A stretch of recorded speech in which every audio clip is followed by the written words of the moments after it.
దద్దోజనం పండుగలు ప్రసాదాల సిరీస్లో భాగంగా ఇవాళ నేను చూపించబోయే రెసిపీ టెంపుల్ స్టైల్లో పెరుగన్నం. ఇది మీరు అనుకుంటున్నట్టు దద్దోజనం కాదులేండి. పండుగలకి ప్రసాదంగాను, లంచ్కి డిన్నర్కి లైట్గా పొట్టకి హాయిగా ఉంటుంది. దీనికి తోడు మంచి పికిల్తో తింటే మస్తుంటుంది. కర్డ్ రైస్ కోసం ముందుగా దద్దోజనం ఎంత కావాలో అంత రైస్ తీసుకోవాలి. ఈ కప్పు కొలత అనేది చూడండి, ఈ గ్లాస్ మన ఇంట్లో ఒక వాటర్ తాగే పెద్ద గ్లాస్ స్టీల్ గ్లాస్ ఉంటుంది కదా, ఆ గ్లాస్తో కొలిస్తే ఒక 1/4 గ్లాస్ రైస్ అయితే ఉంటుంది. అంటే దాదాపుగా ఒక 200 గ్రామ్స్, 1/4 కేజీకి కొంచెం తక్కువ. ఇక్కడ రైస్ ఎంత తీసుకున్నా కూడా కొలత ప్రకారం తీసుకోవాలి. తీసుకున్న ఈ రైస్ని ఒక 2-3 సార్లు శుభ్రంగా కడిగి ఉంచుకోవాలి.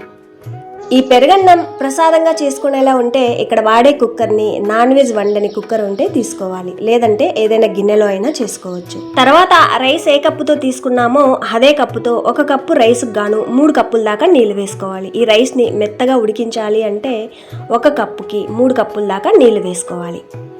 తగినన్ని నీళ్ళు వేశాక కుక్కర్ మూత పెట్టి మీడియం ఫ్లేమ్లో 3 విజిల్స్కి స్టవ్ ఆఫ్ చేసుకోవాలి. కొంచెం పెద్ద కుక్కర్లు అయితే మీడియం ఫ్లేమ్లో 3 విజిల్స్కి, ఇంకా కొంచెం బుడ్డి కుక్కర్లు అయితే మీడియం ఫ్లేమ్లో కాకుండా లో ఫ్లేమ్లో 3 విజిల్స్కి స్టవ్ ఆఫ్ చేసుకోవచ్చు. సరే, కుక్కర్ విజిల్స్ వచ్చేలోపు మనం రైస్ ఎంత తీసుకున్నామో దానికి సరిపడా మసాలా రెడీ చేసుకోవాలి. నేను తీసుకున్న ఆ రైస్కి గాను 2 పచ్చిమిర్చి, ఇవి చాలా కారం ఉన్నాయి కాబట్టి 2 మాత్రమే వేసుకున్నాను.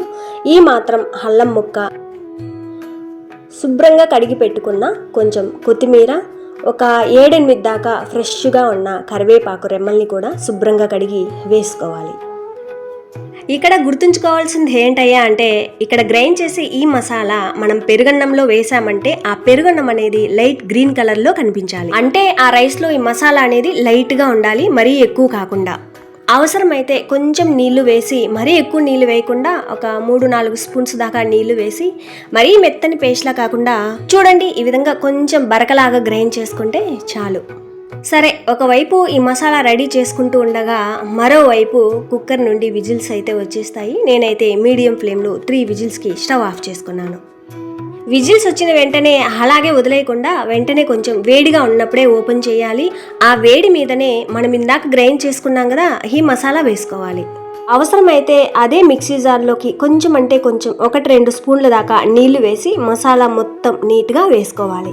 రైస్కి సరిపడా, రుచికి సరిపడా సాల్ట్ కూడా వేశాక ఈ రైస్ అనేది వేడివేడిగా ఉన్నప్పుడే వేసిన మసాలా రైస్లో కలిసేలా ఈ విధంగా బాగా కలిపేసుకోవాలి.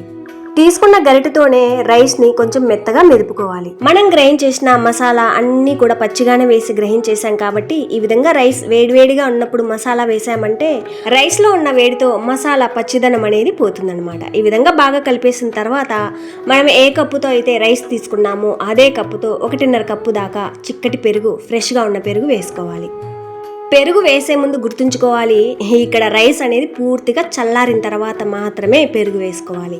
రైస్ వేడిగా ఉన్నప్పుడు పెరుగు వేస్తే మాత్రం ఆ పెరుగు అనేది పులిసిపోతుంది, పుల్లగా తయారవుతుంది. ఇక్కడ గుర్తుంచుకోవాల్సింది కూడా ఇదే, రైస్ పూర్తిగా చల్లారిన తర్వాత మాత్రమే పెరుగు వేసుకోవాలి.